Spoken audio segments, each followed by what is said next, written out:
de la compagnie.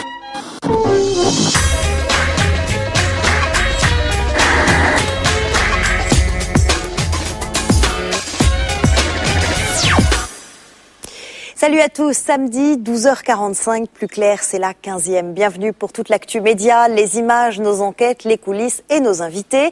Voici le programme. Comme chaque semaine, nous commencerons avec le Média Mix, l'essentiel de la semaine média, en images et en 5 minutes. Notre zoom, c'est le président libyen Kadhafi à Paris, tapis rouge et polémique, beaucoup de commentaires côté français.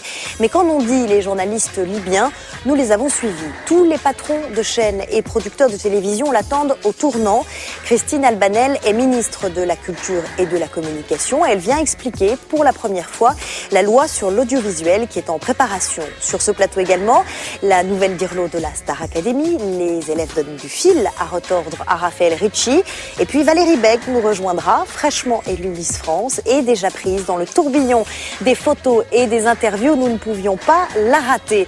Vous retrouverez également tous vos autres rendez-vous. Le zapping, l'ITV Télé, Carole Rousseau et Frédéric Lopez, c'est le couple de la semaine, la Webzone, l'Observatoire des séries et la télé des voisins quand la plus grosse star de la télé américaine choisit son candidat. Voilà, on commence tout de suite par l'actu de la semaine, résumé et mixé par Plus Clair, c'est le Média Mix préparé par Julien Dugast et Théodore Bourdeau. C'est parti.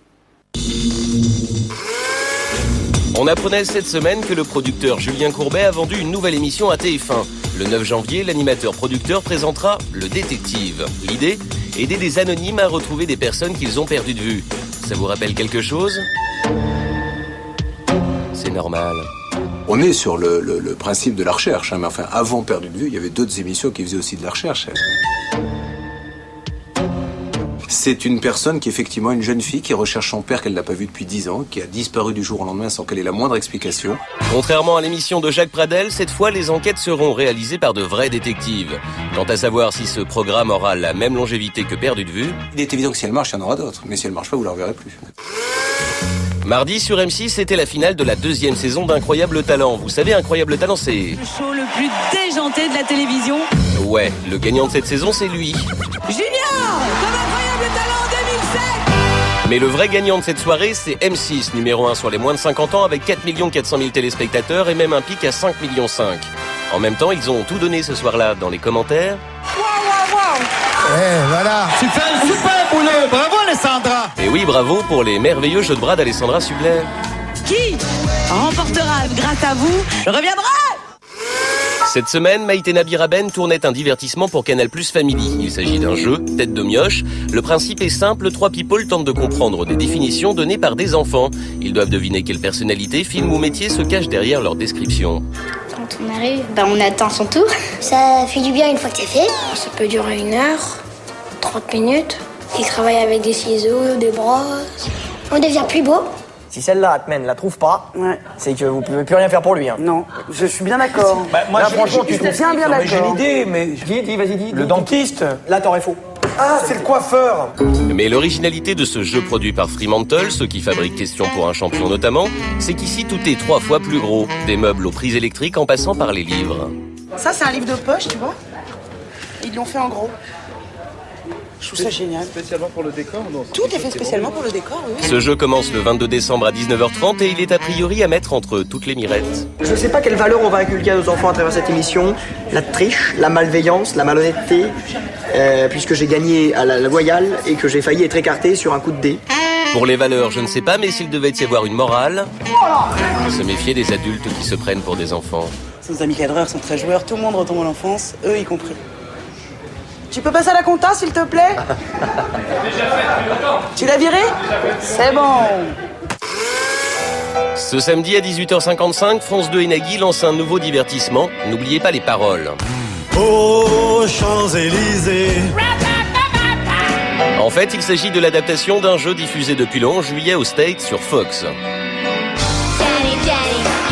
Le but, retrouver les paroles de chansons populaires. You don't know me, but you make me so happy. Une sorte de karaoké où on peut s'enrichir autant que dans Qui veut gagner des millions.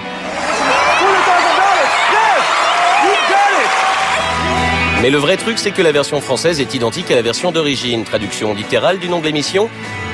Même plateau, même néon, même tableau, tout pareil. En même temps, Don't Forget the Lyrics cartonne outre-Atlantique. Du coup, en France, TF1 et M6 le voulaient, mais c'est Nagui qui a remporté la mise. Fier de son achat, France 2 programmera N'oubliez pas les paroles en hebdo. Super, je suis ravi de vous retrouver. Sans oublier quelques primes, dont un spécial le 1er janvier pour la lutte contre le cancer, le tout avec des stars. Qui chante mal, qui chante bien, c'est pas grave. Mais quoi qu'il en soit, ça ne vaudra jamais la version indienne présentée par Adnan Sami Khan, un chanteur, musicien, pianiste et acteur qui a notamment reçu un MTV Awards en 2001.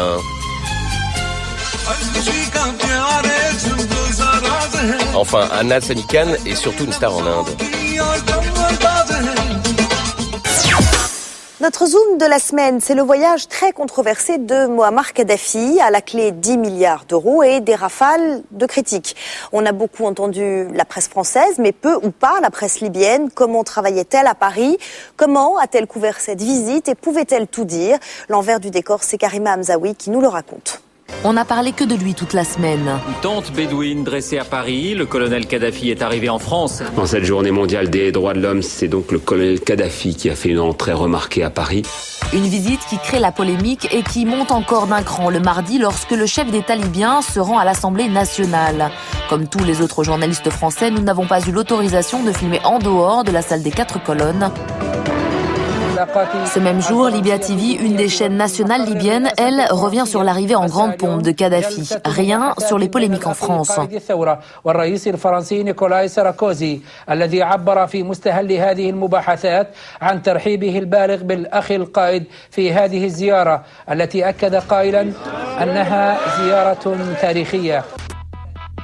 Cinquante journalistes libyens suivent le colonel Kadhafi pour cette visite officielle en France. Comment travaille-t-il? À la sortie de l'Assemblée nationale, nous essayons justement d'en interviewer quelques-uns. À chaque fois, la même réponse. Voyez avec monsieur Aboulker. C'est un des responsables de la délégation officielle qui s'occupe entre autres de la presse. Mais il est introuvable. Difficile d'établir un contact avec les journalistes libyens. Ils s'engouffrent rapidement dans ces voitures officielles sans dire un mot. Nous obtenons quand même un entretien avec l'un des seuls journalistes francophones de cette délégation. Première question. Est-ce que la télévision libyenne est libre? Il y a une télévision qui est une télévision nationale, comme dans tous les pays du monde. Il faut qu'on s'accorde sur le mot libre. Libre, qu'est-ce que vous voulez dire par libre? Est-ce qu'on a le droit de critiquer le colonel Kadhafi à la télé? Critiquer le colonel Kadhafi à la télé? Non, je pense pas. C'est justement ce que déplorent ces manifestants anti-Kadhafi. Parmi eux, des journalistes emprisonnés dans le passé par le leader libyen et des jeunes blogueurs en exil. Nous en avons d'ailleurs rencontré un qui nous explique la situation des médias en Libye. Il y a 4 journaux. C'est vraiment un réplique de la même exacte information que vous trouvez dans les 4 qui glorifient Kadhafi et son État et parlent toujours de lui, bien sûr. Les journalistes libyens présents en France cette semaine sont décidément difficiles à suivre. Voici l'endroit où on nous a envoyés. Aucun membre de la délégation n'y était. Pour comprendre l'importance des médias en Libye, il fallait suivre le 20h. David Pujadas y recevait Muammar Kadhafi. Je n'ai pas lu la presse, je n'ai pas regardé la télévision. En fait, vous savez, je n'ai pas beaucoup de temps pour les médias. Mercredi, bien décidé à rencontrer ce fameux monsieur Aboulker, responsable libyen entre autres de la presse, nous nous rendons en équipe réduite à son hôtel. Par peur qu'on ne nous fasse faux bond, nous tournons en permanence. How do you explain that when we ask them we want an interview, they told us every time you should talk first of all with Mr. Aboulker? No, that's a very wrong indication. You can interview anyone. Au bout d'une heure de conversation et de négociation, il finit par accepter de répondre à nos questions sur la liberté d'expression, et ce, face caméra. Quelle est la différence entre un journaliste libyen ou français? Nous faisons le même métier. Nous pensons que l'information doit être honnête et devrait défendre les intérêts de la collectivité, et non pas servir les minorités, les partis politiques, ou que sais-je. Comme il nous dit qu'il est facile d'obtenir une interview de journalistes libyens, nous mettons ses conseils en pratique, mais aucun d'entre eux ne nous répondra. So you're journalist? Yeah. All right. So can I ask you some few questions?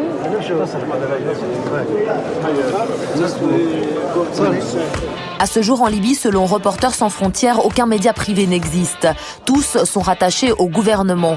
Mais alors, qui sont donc ces journalistes qui accompagnent le président libyen dans tous ses déplacements? C'est pas des journalistes, c'est autre chose. C'est des propagandistes du régime. Ils font et ils montrent et ils disent ce qu'on leur dit d'écrire, de montrer ou de décrire. Ce vendredi, le colonel Kadhafi a a accordé une interview exclusive à la télé libyenne. Pas de tente de bédouins cette fois-ci, mais des dorures, celles de la République française. Aujourd'hui, il quitte Paris pour Madrid.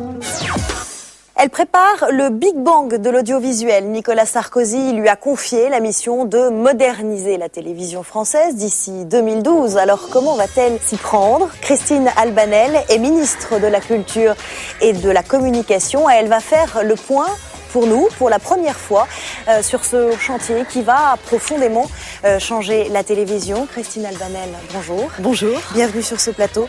Vous êtes donc ministre de la Culture et de la Communication depuis mai dernier. Avant, vous aviez écrit les grands discours de Jacques Chirac. Vous étiez sa plume pendant des années. Vous avez été responsable également du château de Versailles. Vous avez écrit des pièces de théâtre, un roman même. Est-ce que ça n'a pas été trop difficile de mettre les pieds dans le PAF ? Je me suis toujours intéressée au PAF, en réalité, et j'ai passé aussi de longues années comme conseiller culturel donc, du président de la République et de l'audiovisuel, et donc j'avais déjà eu l'occasion de connaître les principaux acteurs et déjà un certain nombre de problèmes que j'ai retrouvés après, genre audiovisuel extérieur. On va en reparler. En tout cas, là, vous attaquez un très gros chantier puisqu'il s'agit de refondre en fait la loi de l'audiovisuel de 1986 qui fixe les règles aujourd'hui. À l'époque, la France ne comptait que 6 chaînes de télévision, pas de TNT, pas de portable, pas d'internet, ça a beaucoup changé depuis. Quelle mission vous a confié exactement Nicolas Sarkozy ? La mission, c'est d'aboutir à un paysage, je dirais, médiatique, peut-être plus tonique, plus prospère, et qui, en même temps, soit très attentif naturellement aux producteurs, à la création d'une manière générale. Eh bien, on va voir ça justement en images. On va résumer les grandes lignes pour que tout le monde comprenne bien. Et on en parle après, si vous le voulez bien. Big Bang. Big Bang dans l'audiovisuel français. Patrick de Carolis l'évoquait à la rentrée au sujet de la TNT. Et c'est Christine Albanel qui prend le relais avec la grande réforme de l'audiovisuel. Big Bang. Big Bang, 20 ans après la loi de 1986 et une dizaine de rapports, les grands travaux ont commencé et un projet de loi verra le jour au printemps prochain. Un dossier complexe et 4 gros chantiers. On commence avec le service public, nettoyage de printemps en vue sur le grand bateau France Télévisions, où l'on va, comme on dit en ce moment, mutualiser les moyens. En clair, ça veut dire quoi ? Comme dans toutes les entreprises, on restructure, on fait des réductions de coûts. Au lieu d'avoir un service financier par chaîne, là, il y en a un au niveau du groupe qui travaille pour 3 chaînes. Là, on le demande également dans le service public, et c'est vrai que de la même façon, on n'était pas tellement habitué à ce type d'approche. Autre chantier, la pub. La France pourrait s'inspirer d'une nouvelle directive européenne qui autorise des coupures pub plus fréquentes. TF1 et M6 en seraient les principaux bénéficiaires. Il pourrait probablement disposer de 1 minute à 2 minutes de plus sur le 20-22 heures. Qu'est-ce que ça pourrait lui rapporter ? 40 000 € de spot de pub de 30 secondes. Ça fait quasiment 50 millions d'euros pour TF1 et pour M6, dans une moindre mesure, plutôt autour de 20 millions d'euros. Autre mesure au programme, la révision de la loi anti-concentration qui favoriserait l'émergence de grands groupes audiovisuels français. Je pense que Nicolas Sarkozy et le gouvernement ont décidé de choisir dans les médias qui sera ce groupe puissant, ce Danone, ce L'Oréal, ce Mittal Arcelor des médias. Enfin, dernier chantier, réorganiser l'investissement des chaînes télé dans la production audiovisuelle française, un projet qui inquiète et qui a déjà mobilisé 19 syndicats du métier. Ils reprochent à la ministre d'avoir reporté un décret garantissant le financement des fictions françaises et des documentaires par les chaînes télé. On sent qu'il y a une sorte de retournement de la politique qui jusqu'à présent avait été favorable à la création. Tous les gouvernements de droite et de gauche de ce pays, depuis 25 ans, ont toujours défendu la création cinématographique et audiovisuelle. Et là, il y a une très très grande inquiétude de la part de tous les créateurs français. Une question pour Madame la Ministre ? Ma question à Christine Albanel, c'est quand est-ce que vous allez redonner le feu vert pour l'adoption des décrets que vous avez brutalement stoppés ? Question qui vous est directement posée donc par Pascal Rogard, le président de la SACD. Vous savez, il y a une situation très simple que tout le monde reconnaît. C'est qu'aujourd'hui, il y a eu les décrets, ce qu'on appelle les décrets TASCA, et qui sont d'ailleurs très très bien, évidemment, pour la production, pour les auteurs, et qui fixent les règles. Pour être très clair, ces décrets TASCA, ils fixent des quotas, c'est-à-dire l'obligation d'investir des sommes fixes pour les œuvres françaises et indépendantes. Est-ce que ces verrous vont sauter, oui ou non ?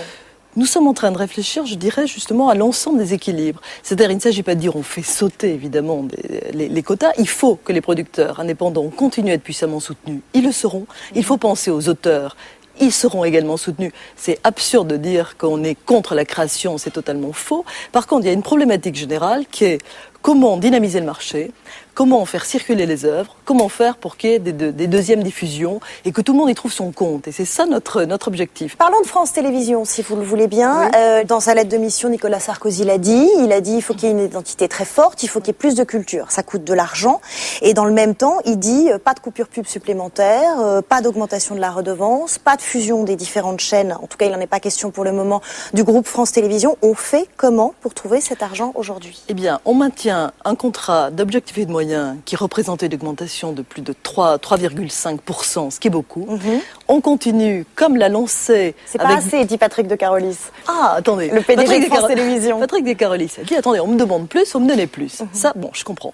Moi, on travaille ensemble, on a dit, bon, ce qu'on va faire, réfléchissez, évoluer, réfléchissez à comment mieux gérer, mieux organiser les choses à l'intérieur de France Télévisions pour dégager aussi de nouvelles ressources.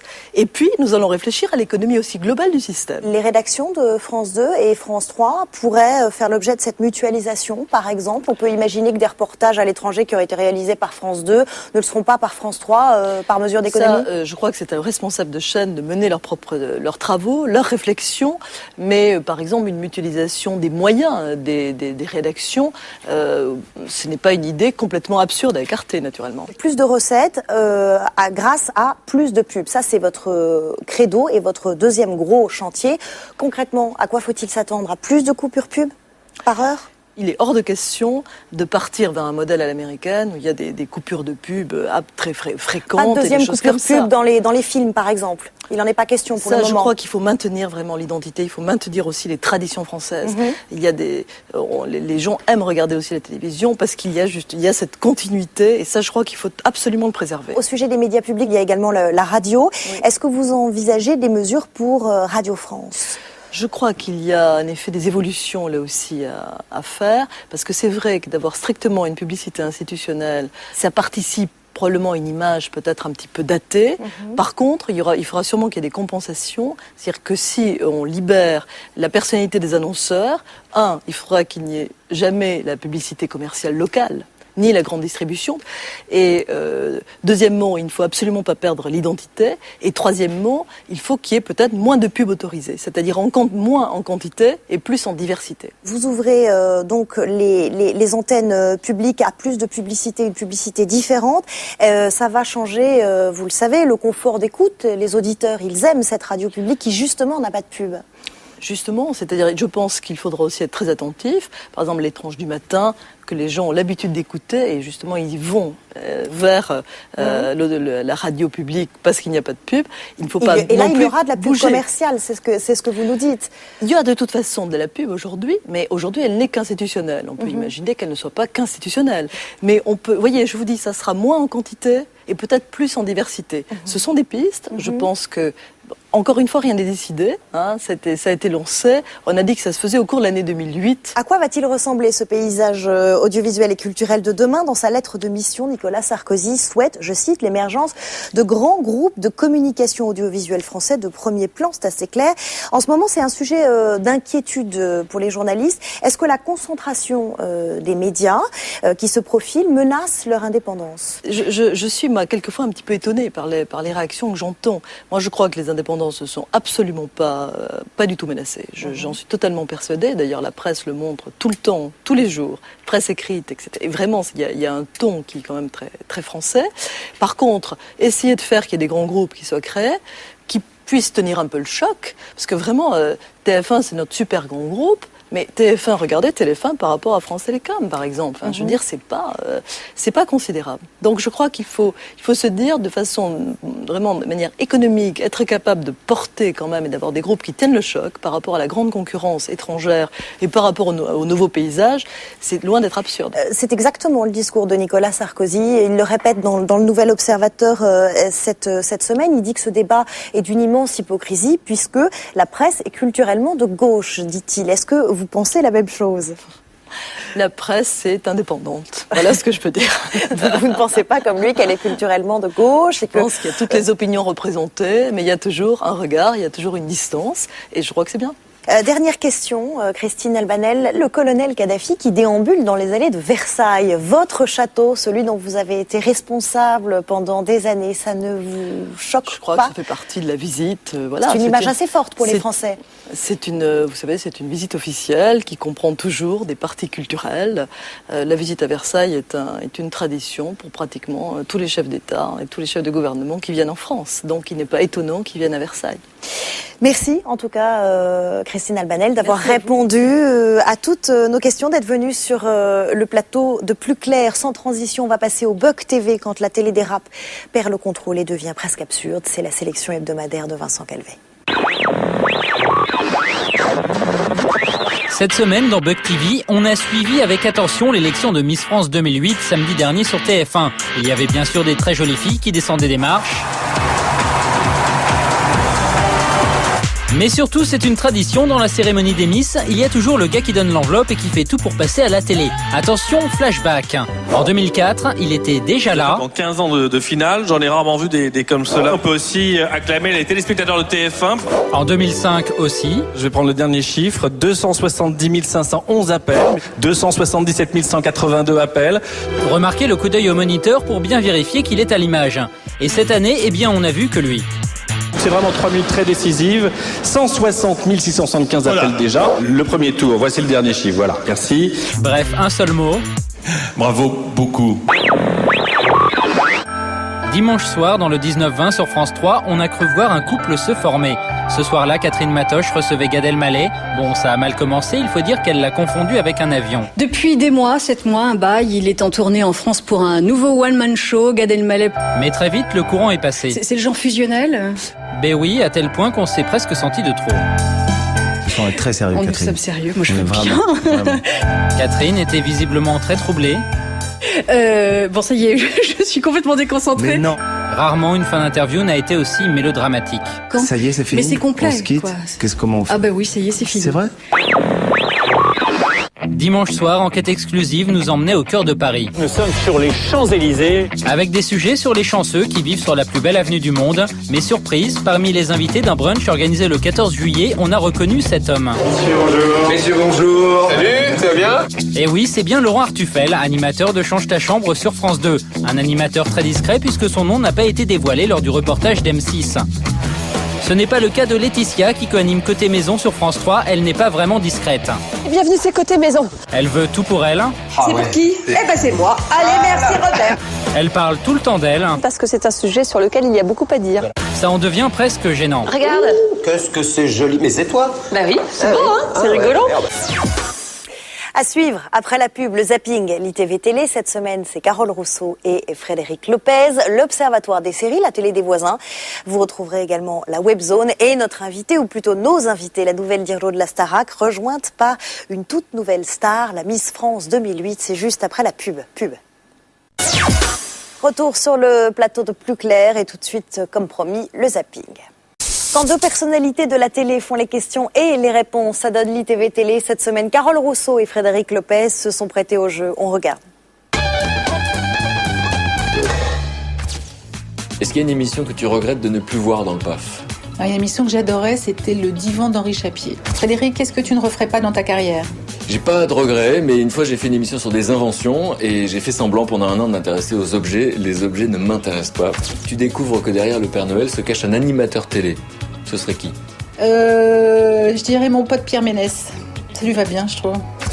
Quel est ton rituel avant de passer à l'antenne? Il paraît que ça fait articuler. Carole, quelle est l'émission de télé que tu aurais aimé inventer? Le Loft, même si j'ai détesté. Est-ce que par hasard, tu demanderais à Valérie Damido de décorer ton appartement? Oui, à condition qu'elle arrête les stickers. Carole, s'il te plaît, est-ce que tu peux me chanter ton générique d'émission préférée? Chapi, chapeau, pidibi, chapi, chapeau, pidiba. Frédéric, est-ce que tu trouves que Julien Lepers en fait trop? Alors je pensais qu'il en faisait trop jusqu'à ce que je le croise dans la vie et je me suis rendu compte qu'il était pareil. C'est peut-être ça le plus inquiétant, je sais pas. Est-ce que tu penses que la télé dans la chambre pour un couple, c'est dangereux? Ah oui, c'est interdit la télé dans la chambre. Quel animateur du PAF embrasserais-tu sur la bouche? Je pense que ça va faire plaisir à sa femme. David Pujadas. Avec quel animateur ou animatrice de la météo aimerais-tu partager un dîner aux chandelles? Evelyne Delia. Et j'ai jamais osé lui dire, je suis très intimidé quand je la croise, mais je suis tombé amoureux de ses mains quand elle présentait la maison de TF1 et qu'elle faisait du jardinage. Je voyais ses mains en gros plan et je sais pas ce qui m'a pris, j'avais 16 ans. Si Nicolas Sarkozy présentait une émission de télé, ça serait laquelle d'après toi? La mienne, c'est quoi l'amour? Mais juste une fois. Est-ce qu'il y a une émission qui te remonte le moral? Ça me déprimerait d'allumer la télé pour me remonter le moral. Quelles sont les initiales de ton pire ennemi dans le PAF? RB. Vous ne trouverez pas, il travaille en coulisses et il a mis 4 ans de sa vie à essayer de me faire virer, il a réussi. Carole, qui tient la télécommande à la maison? Il y a quand même beaucoup de sport, donc je vous laisse deviner. Voilà, interview croisée réalisée par Alexandre Pérez. Carole Rousseau est sur TF1 en janvier pour le grand concours des animateurs. Et en attendant, vous la retrouvez sur TMC tous les mercredis, 90 minutes enquête. Quant à Frédéric Lopez, il vous donne rendez-vous en terre inconnue avec Bruno Solo. Ce sera le 27 décembre à 20h50 sur France 2.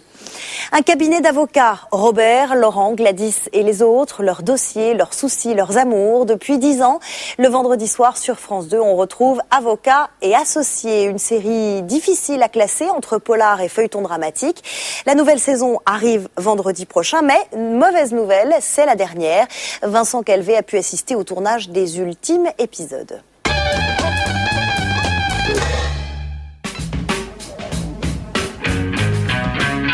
La 11e saison d'Avocats et Associés est actuellement en tournage. Ce sera la dernière de cette série, diffusée depuis bientôt 10 ans, vendredi soir sur France 2. À la fois, tout le monde est très triste, en tout cas dans l'équipe, dans les metteurs en scène, dans les comédiens, parce qu'évidemment, c'est 10 ans de vie. Voilà, et en même temps, quelquefois, il faut arrêter pour redémarrer de nouvelles choses. Silence, le moteur est demandé. Je suis contente d'avoir été, j'étais pas vraiment au début, mais je suis arrivée assez rapidement, et d'avoir été jusqu'au bout du truc, et je suis contente que ça se termine, parce qu'à un moment donné, il faut que ça s'arrête, quoi. La chaîne France 2 a souhaité mettre un terme à cette série, histoire de privilégier le vendredi soir des fictions plus sombres. En tout cas, pour la dernière saison, les scénaristes d'Avocats et Associés ont apparemment décidé de se lâcher. Tenez, c'est pour vous. Il y a des choses bizarres, il y a un des avocats, un des nouveaux avocats est le fils de Satan, donc vous voyez, ça va assez loin. Et oui, l'un des personnages serait donc le fils du diable. Enfin, on attend de voir. Moi, j'ai essayé de demander des explications en disant comment ils allaient retomber. Pour l'instant, je n'ai pas eu de réponse. L'équipe se prépare pour tourner une séquence de l'épisode 105. Il était plus dans la jalousie par rapport à Delphine que dans l'histoire par rapport à Damien. Hein? Peut-être t'as jamais autant dirigé un acteur, là, c'est parce qu'il y a la caméra. Une semaine plus tôt, cette équipe de tournage d'Avocats et Associés a tourné une scène un peu particulière. Ils reçoivent au cabinet un colis, couvre l'assistante, qui est jouée par Cécile Réboard. Le colis explose. En la tournant, je disais quand même, les scénaristes ils vont un peu loin, les colis piégés, ça n'existe plus. Et malheureusement... L'attentat au colis piégé qui a tué une assistante et blessé 5 autres personnes dans un cabinet d'avocats parisiens. Si la scène est maintenue en montage, elle risque de choquer lors de la diffusion en 2008 de l'épisode en question. Alors qu'en fait, évidemment, le scénario a été écrit il y a 3 mois et nous, on a tourné la veille du jour où c'est arrivé. Avocats et Associés sera à l'antenne vendredi prochain sur France 2. Les 6 premiers épisodes de la saison finale seront programmés à la suite de PJ, une série dont c'est également la dernière saison.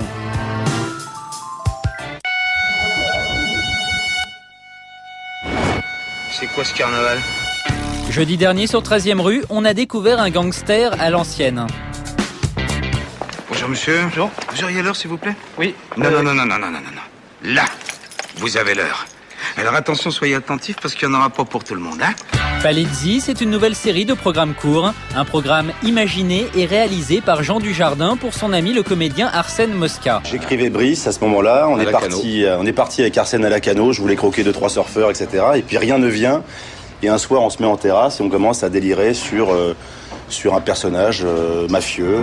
L'occasion pour Dujardin, l'un des acteurs les plus bankable du cinéma français, de faire ses premiers pas derrière la caméra. Moi, vraiment, mon envie, c'était de faire pas forcément des vannes ni rien, c'était de faire un programme court avec des plans séquences, un travail de comédien, quoi. Vraiment, voilà. Palazzi, c'est donc 4 minutes en compagnie d'un mafioso mégalo et un peu largué. T'as l'air fatigué, toi? Oui, j'ai l'air con surtout, hein. Arrête de je sais pas... Un mafieux qui nous donne donc rendez-vous tous les soirs à 20h40 sur 13e rue. Apparemment, on peut y aller sans problème, il n'a pas l'air bien dangereux. Ça marche pas, ça.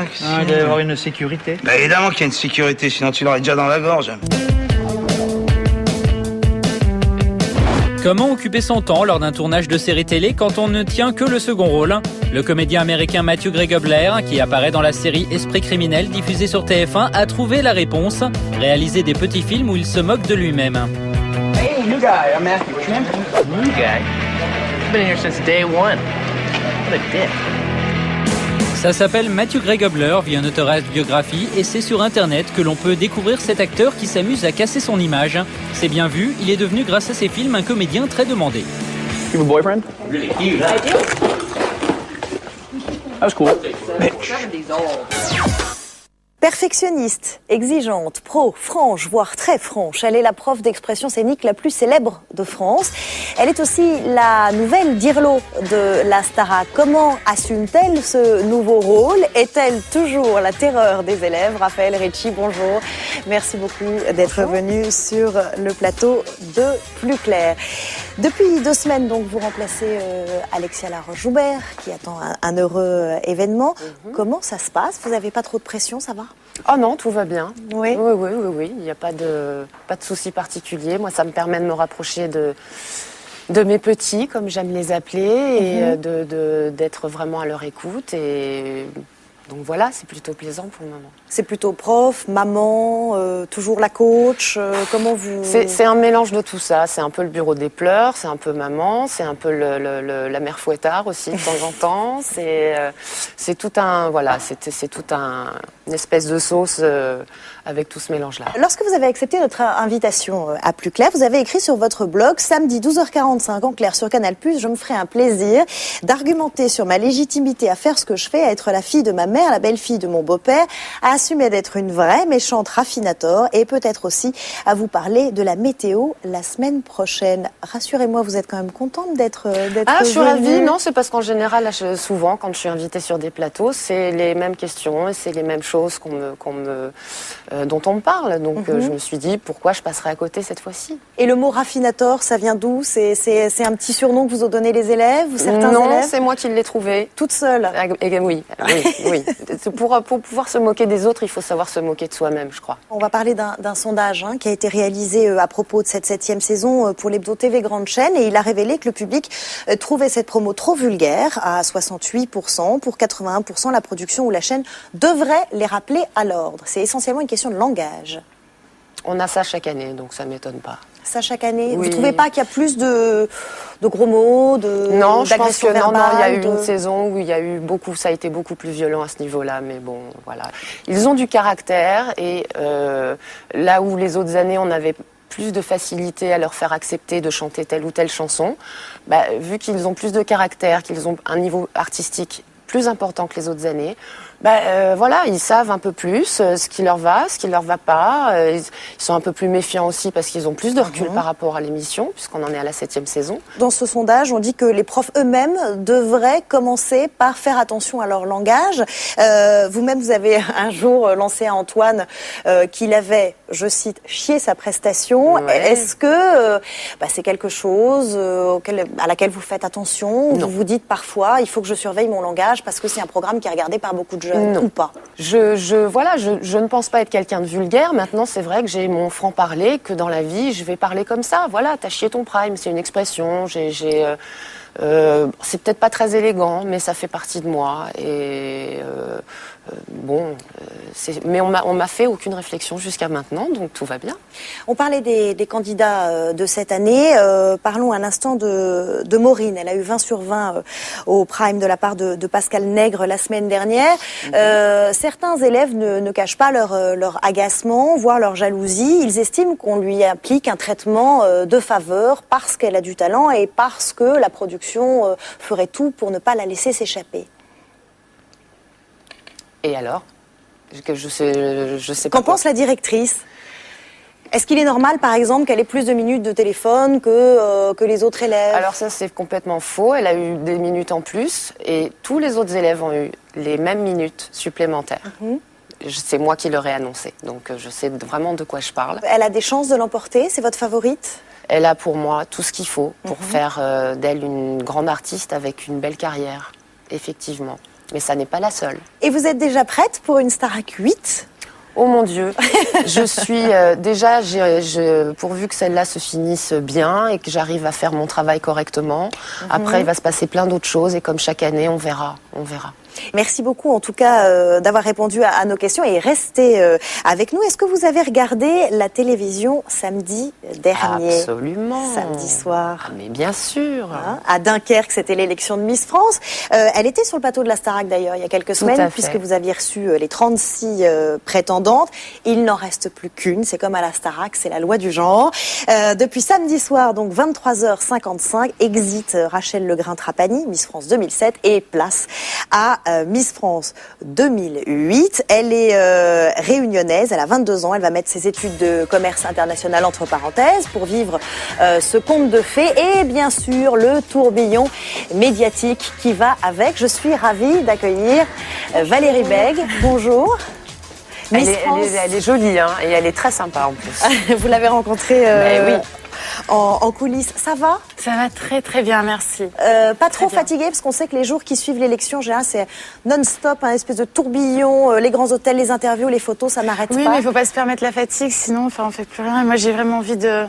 J'ai pas envie de m'apitoyer sur moi, de me plaindre alors que j'ai toute une équipe derrière moi. J'ai vraiment envie de profiter au maximum de tous les moments, de toutes les occasions qui s'offrent à moi. Donc, je me refuse la fatigue. Pour l'instant, vous vous sentez porté. L'élection, c'était samedi dernier. Qu'est-ce que vous avez ressenti lorsque le président du jury, Patrick Bruel, a prononcé votre nom? Beaucoup. J'étais très étonnée. Beaucoup. Vous y attendez pas? J'ai un peu d'appréhension quand même parce qu'on ne sait pas dans quel monde on arrive et un moment de flottement. On ne sait pas si c'est du bonheur, de la peur, de la tristesse. Je ne sais pas, c'était assez étrange. J'avais jamais ressenti ça sur son visage. Vous qui connaissez bien justement ça. Moi, j'adore ça. J'adore les réactions comme ça inattendues. Et c'est vrai que j'étais complètement perdue. Complètement, oui. Combien d'interviews depuis samedi soir? Vous avez une idée? Une trentaine dans la presse. J'ai eu des 5 ou 6 caméras qui m'ont suivi. J'ai fait quelques plateaux télé, 5 ou 6 déjà, dont la méthode Coé. Eh ben nous aussi on vous a suivi, c'était lundi dernier. 3 radios, 2 télé, c'est un sujet de Julien Dugas, on regarde. Miss France 2008 et Miss Réunion, Miss France 2008. Depuis samedi soir, Valérie Bègue est Miss France 2008. Pourtant, 48 heures après ces images, pas le temps de se reposer.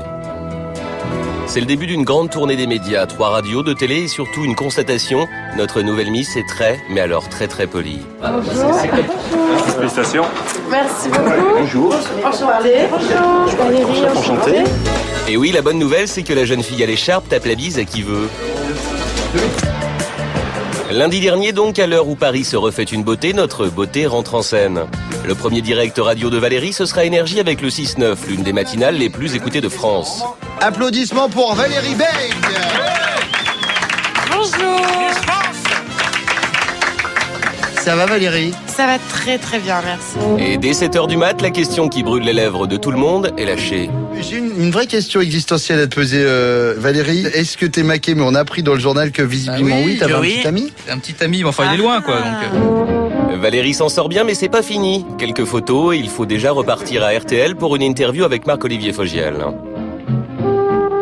Pas oublier de faire la bise à Christophe Ondelat et encore une fois, il faut répondre à la question que toute la France se pose. Ce matin, le journal Le Parisien révèle, puisque c'est des révélations, que votre fiancé à l'île de la Réunion était très jaloux et ne voulait pas vous laisser vous présenter à Miss France.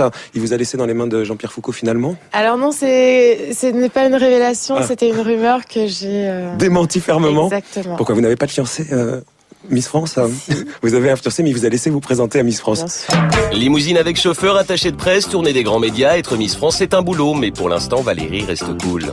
Je ne mesure pas l'impact. Donc c'est peut-être pour ça aussi que je suis plus cool. Et pourtant, à LCI encore une fois, cette sempiternelle question. Je voudrais vous poser une question. Avez-vous un petit ami? Oui, j'ai un petit ami. Il a plutôt bien réagi. Je pense qu'elle va très très bien se débrouiller, qu'elle sera elle est très charismatique et qu'elle arrivera à vraiment séduire les médias. La journée média de la Miss continue à Europe 1 avec Geneviève de Fontenay. Elle est comment cette Miss France? C'est la deuxième Miss Réunion. L'autre était Miss Monique Uldaric en 76. Ah, j'étais pas né. Mais je sais bien. Moi j'étais La tournée des médias se poursuit sur le plateau de la méthode Coé. Le problème cette fois, il faut porter la couronne. On est obligé de le mettre sinon. Et devinez quoi, encore une fois, la question qui tue est de retour. Célibataire? Mystère et boule de gomme. Non, ça veut dire qu'elle est Ça veut dire qu'il y a un homme. Et que ça ne va pas durer longtemps. Ouais. Avec toutes les contraintes qu'elle a, parce qu'à mon avis, la brief toutes les 3 secondes, toutes les contraintes qu'elle a, elle a été superbe. Et elle est super sympa et voilà, elle rigole de tout et sincèrement, ce qui est plutôt bien. Bon alors, pour votre petit copain, on a compris. Mais j'ai quand même une autre question. Vous filmez 24/24 pendant toute votre année de Miss, juste vous et moi, possible ou pas?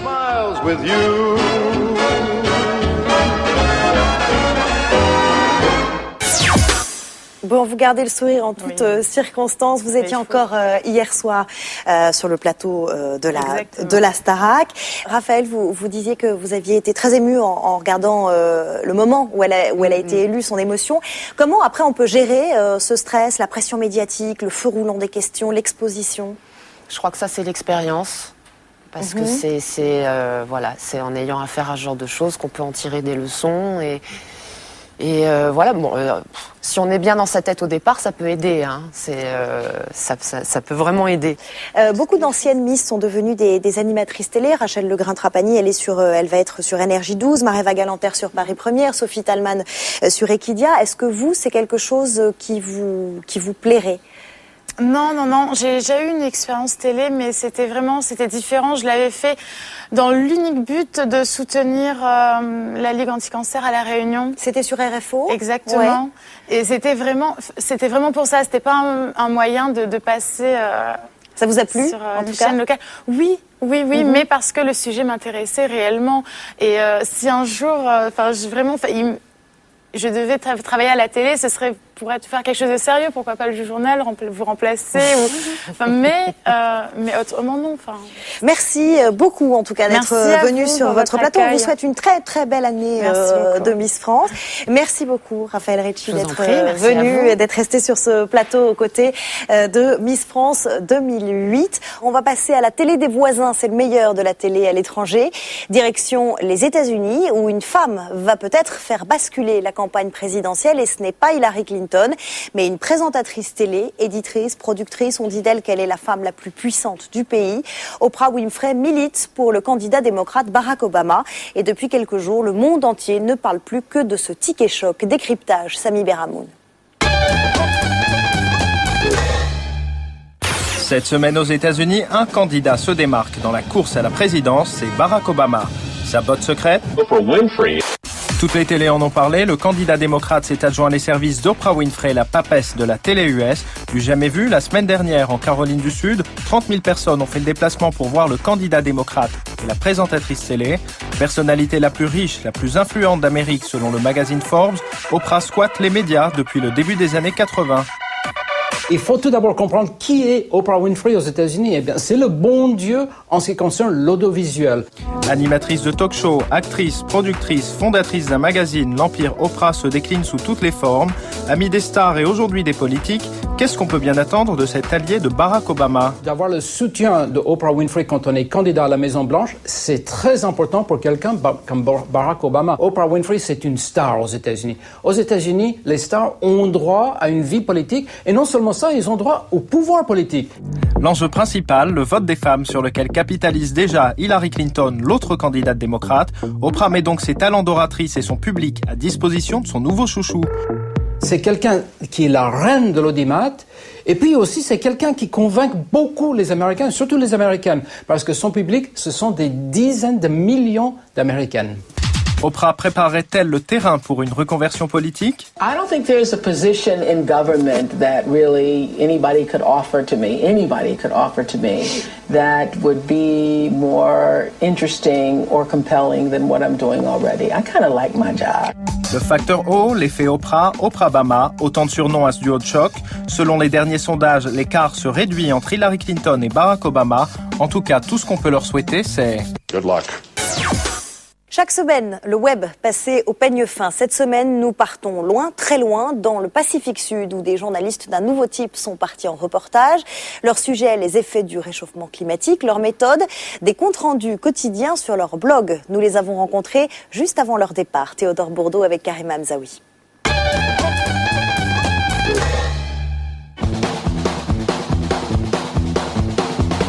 neuf dans la webzone cette semaine. Voici les globetrotters Tristan et Alban. Depuis 1 an et demi, ces journalistes sillonnent le monde et réalisent des reportages sur des sujets d'actu.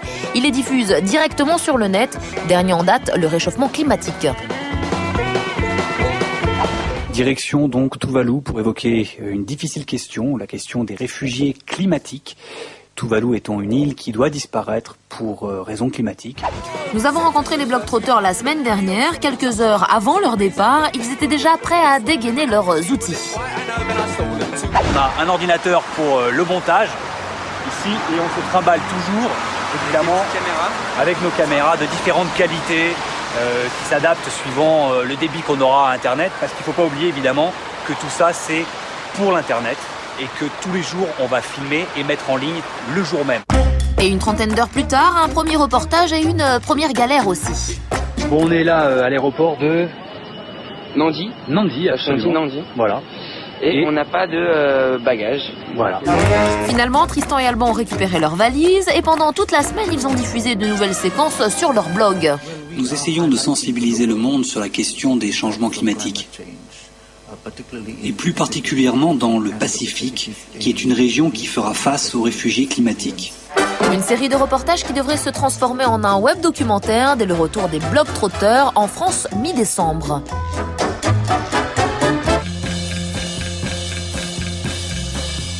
À part ça, dans la webzone, le mariage qui affole la blogosphère, c'est celui de Larry Page, le cofondateur de Google. Le milliardaire épousait cette semaine la charmante Lucy. C'est le mariage dont tout le monde parle dans la Silicon Valley. Un mariage ultra secret organisé sur l'île privée de Richard Branson dans les Caraïbes. Confidentiel et pourtant sur les blogs on pouvait suivre les noces dans les moindres détails. On apprenait par exemple que Bono, Léo DiCaprio et Johnny Depp étaient sur la guest list. On découvrait aussi que la météo était pas top le jour des noces, que les palmiers sur l'île étaient des faux palmiers. On pouvait même connaître la marque des toilettes mise à disposition des convives. Mais surtout on pouvait voir que Larry et Lucy sont très très amoureux.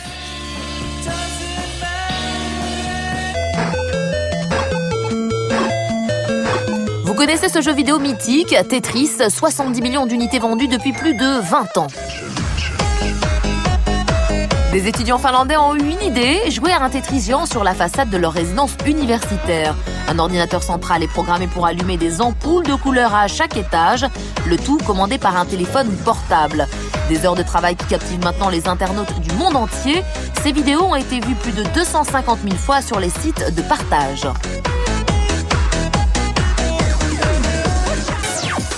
Voilà, plus clair, c'est fini. On prend le café tout de suite avec Pascal Clark. Je vous retrouve samedi prochain, 12h45. Et d'ici là, ouvrez grand vos yeux.